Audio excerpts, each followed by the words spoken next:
লাহোরের এক আধুনিক এলাকায় ফারাহ তার মা এবং বোন ভাইদের সাথে থাকত। তার বাড়ির কাছে একটি ক্রিকেট মাঠ ছিল, যেখানে প্রতিদিন ক্রিকেট ম্যাচ হতো।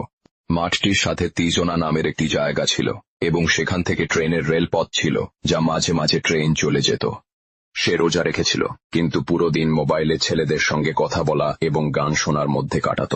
বাড়ির কোনো কাজ করত না এবং যখন বাবা বোঝাতেন তখন মজা করে এড়িয়ে যেত। রোজা রাখায় বড় কাজ, বাকি সব ফাঁকি। তার মা ও এমনই ছিল। ধনকে সবচেয়ে বেশি গুরুত্ব দিতেন এমন স্বামী এবং সদ্গুণ সন্তানকে দমনকারী। ফারাহার বোনও তার মতো স্বাধীন ছিল। এ দুরোজার কোনো মূল্য বা ইবাদত ছিল না। বাড়ির লোক দেখলে ফারাহ নাটক করে ইবাদত করত।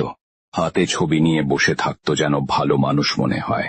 ফারাহার বাবা পরিশ্রমী শ্রমিক। সকালে কাজ যেতেন, রাতে ক্লান্ত ও পরাজিত বাড়ি ফিরতেন। তখনই স্ত্রী থাকতেন।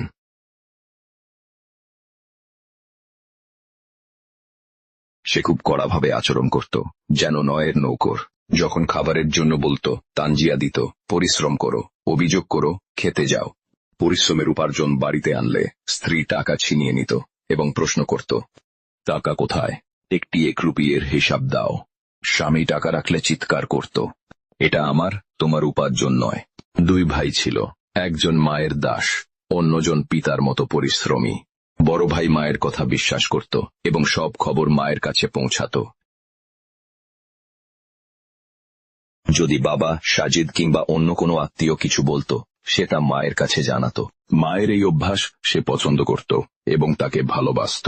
বড় ভাইয়ের আরেকটি আবেগ ছিল ক্রিকেট। সে সবসময় ক্রিকেটের সাথে ব্যস্ত থাকত। বাড়িতে টিভিতে ক্রিকেট দেখে, বাইরেও বন্ধুদের সাথে খেলেছে। ক্রিকেটই তার জীবনের সবকিছু ছিল।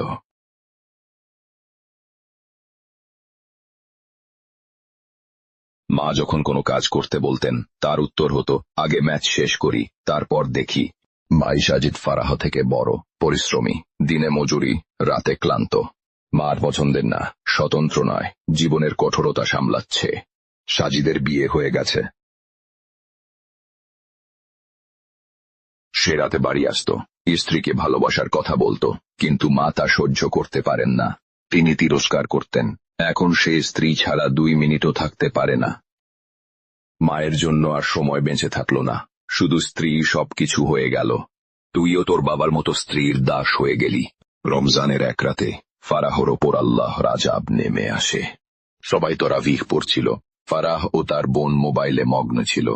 হঠাৎ ফারাহর শরীর কাঁপতে শুরু করল। চোখের সামনে অন্ধকার নেমে মাটিতে পড়ে গেল।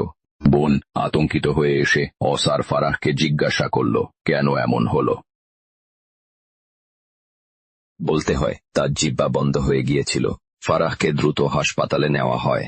চিকিৎসকরা বললেন, চিকিৎসা সম্ভব, কিন্তু বেশ টাকা দরকার। সম্পদ জমাতে ব্যস্ত মায়ের মুখের রং পাল্টে গেল। তিনি বললেন, আমার কাছে এত টাকা নেই। আমি এটা খরচ করতে পারবো না।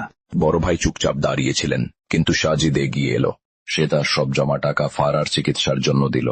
আল্লাহ করুণাময় হন, ফারাহ সুস্থ হল।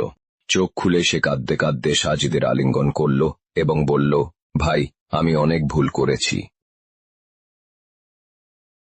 আমি অনেক পাপ করেছি এবং ভুল পথে চলেছি। আল্লাহর কাছে ক্ষমা চাইতে চাই। এখন সে মোবাইল, কাকিমার গান, ছেলেদের সঙ্গে কথা বন্ধ করেছে। হৃদয় থেকে তওবা করে মায়ের কাছে গিয়ে বলল, আল্লাহ আমাকে নতুন সুযোগ দিয়েছেন, আপনি তওবা করুন এবং আল্লাহর প্রেম ইফতারের মাধ্যমে রমজান পালন করুন। শিক্ষা দেয় যে অপরাধ লুকিয়ে রাখলে কিছুই হয় না। আল্লাহ সবই জানেন। আছে যারা হৃদয় থেকে তওবা করে, আল্লাহ তার জন্য তওবার দরজা খুলে দেয়। বন্ধ হয়ে যাওয়ার আগে ফিরে আসাই প্রকৃত সাফাফল্য।